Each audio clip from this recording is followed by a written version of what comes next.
ليلى عبد اللطيف لما شافت أشباح يا صديقي بتتحرك في الخفاء. أنا النهاردة طالع عشان أقول لك مين هم الأشباح دول. بناء على إيه؟ بناء على التقارير اللي جاية لنا واللي اتسربت وإحنا حاولنا إن نلخصها ونطلع نقولها لك بشكل مبسط. فيا صديقي العزيز اضرب لايك وصل على النبي، فاللهم صل وسلم وبارك على نبينا وحبيبنا محمد صلى الله عليه وسلم. وتعالى عشان عايزك تركز معايا في النقطة اللي جاية. النقطة اللي جاية دي تعتبر أخطر جزء في اللايف بتاعنا. اضرب لايك عشان اللايف يوصل لكل واحد مغربي ويجي يدعم اللايف بتاعنا. بالتزامن مع كلام ليلى عبد اللطيف، ليلى عبد اللطيف لما جت واتكلمت عن حدوث شيء هيزلزل المملكة المغربية، في تسريب طلع كده يا صديقي، تسريب خلانا نركز مع كلام ليلى عبد اللطيف. ليلى عبد اللطيف طلعت وقالت كلام، والتسريب اللي خرج أكد هذا الكلام. تسريب خرج، طب منين التسريب ده؟ قال لك خرج تسريب ناري من اجتماع مغلق. تسريب ناري من داخل اجتماع مغلق أنشأه الرئيس الأمريكي دونالد ترامب. دونالد ترامب الرئيس الأمريكي كان عامل اجتماع مغلق، واحنا عارفين ان اليومين دول تحديدا الاجتماعات المغلقة داخل البيت الأبيض كبيرة جدا وكتيرة. ليه؟ عشان بيدرسوا الحرب واللي هيحدث في الحرب والحاجات الكتير اللي بتحصل. فيا صديقي العزيز كان في اجتماع مغلق لدونالد ترامب اتكلم فيه وقال بالنص على المملكة المغربية. قال المكان، اسمع النص اللي قاله دونالد ترامب، اسمع. المكان اللي العالم كله فاكر ان المكان ده آمن، العالم كله شايف ان المكان ده آمن وفاكر ان هو آمن، هو المكان اللي هيخرج منه الحدث الأكبر، هو المكان اللي هيكون فيه أكبر كارثة في 2026. دونالد ترامب طالع يقول لك هو المكان اللي هيخرج منه الحدث الأكبر، حدث هيكون أكبر من حرب إيران. ترامب يا صديقي العزيز زي ما احنا كلنا عارفين ان دونالد ترامب بيعشق المملكة المغربية، وعلاقة أمريكا بالمغرب وتحديدا علاقة ترامب بالمغرب علاقة قوية جدا، علاقته مع الرباط قوية جدا. فهل يا صديقي العزيز دونالد ترامب بكلامه ده يعتبر تحذير مبطن لصديقه محمد السادس ولا لا؟ فاحنا لغايه دلوقتي المعلومات اللي عندنا بتقول ان في ضغوطات اقتصاديه مفاجئه، ومش بس كده، ده هيكون في تحركات في المياه الاقليميه، تحركات بيتم التحضير ليها. طب انت هتعمل ليه تحركات في المياه الاقليميه؟ وهل التحركات دي هتاثر على المملكه المغربيه؟ قال لك اسمع بالراحه وافهم معايا.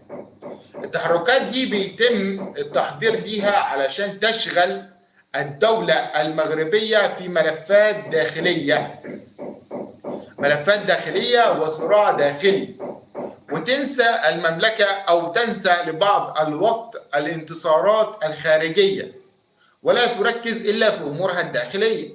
ليلى عبد اللطيف لما قالت يا مغاربة استعدوا، استعدوا يا مغاربة، كانت تقصد هنا ان الاستعداد لازم يكون مش امني بس، لا، الاستعداد لازم يكون شعبي من الشعب المغربي الشعب الاصيل، ومن ناحية الامن، الاتنين مع بعض. ليه؟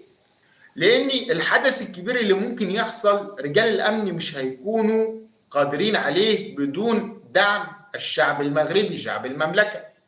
فزي ما احنا عارفين ان الشعب يقف دائما وراء العرش ووراء كرسي الملك محمد السادس دائما وابدا، فلا بد ان يكون هناك دعم شعبي وامني في نفس الوقت. هل بقى الوجوه اللي ليلى عبد اللطيف شافتها، هل الوجوه دي هيكون لها علاقة بشركات أمنية دولية، ولا هي مجرد يا صديقي هتكون خلايا نائمة قررت انها تظهر قبل العيد لتضييع فرحة الأضحية وفرحة عيد الأضحى على الشعب المغربي؟ بس يا صديقي عايز نكون واضحين مع بعض، يعني يكون في شفافية مع بعض. الرسالة دي لكل واحد بيحاول ان هو يتربص بالمملكة المغربية. عايز اوصل رسالة كده ومعلومة لأي حد بيحاول ان هو يتربص او يشعل نار الفتنة في المغرب او يحاول تدمير المملكة المغربية. اسمع مني يا حقود، انت حقود على المغرب. اسمع، المغرب ليس لقمة سائغة، المغرب مش لقمة سهلة.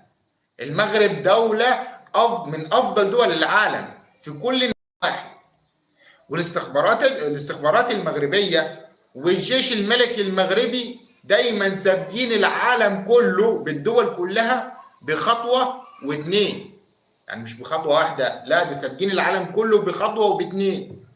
وعندك كمان يا صديقي الملك محمد السادس بذكائه ورزانته وحلمه اكيد هيكون محضر لك مفاجأة هتخلي العالم كله ينبهر، هتخلي العالم كله ينصدم. الجيش الملكي دايما سابق العالم كله هو والاستخبارات المغربية بخطوة وخطوة.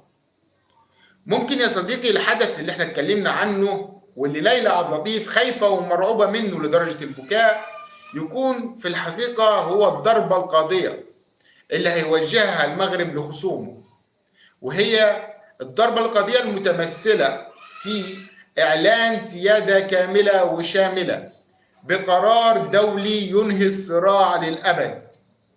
ليلى شافت صدمة، والصدمة ممكن تكون فرحة كبرى للمغاربة. يعني مش لازم الحدث يكون شيء سيء أو شيء مرعب أو مخيف، لا، ممكن يكون الحدث الكبير اللي هيحدث شيء مفرح للمملكة المغربية، وهو ممكن يكون إعلان سيادة كاملة للمملكة وشعبها بقرار دولي ينهي الصراع للأبد. عايزك تنزل في التعليقات يا صاحبي وتقول لي من وجهة نظرك ومن وجهة الجزء الأول في اللايف بتاعنا إيه اللي أنت شايفه، وإيه هي المفاجأة اللي أنت متوقعها اللي هتصدم العالم قبل العيد. هل هي يا صديقي هتكون إعلان سياسي ولا تاريخي؟ وهل أنت شايف إن في محاولات يائسة لزعزعة الأمن هتفشل قدام وعي الشعب المغربي؟ احنا هنكمل البث بتاعنا، بس هننتقل لموضوع مهم برضو واكتر اهمية من كده بكتير. موضوع مهم جدا جدا جدا. الملك المغربي استطاع بقوته ورزانته يا صديقي ان نشوف النهارده علم المغرب يرفرف في البيت الابيض.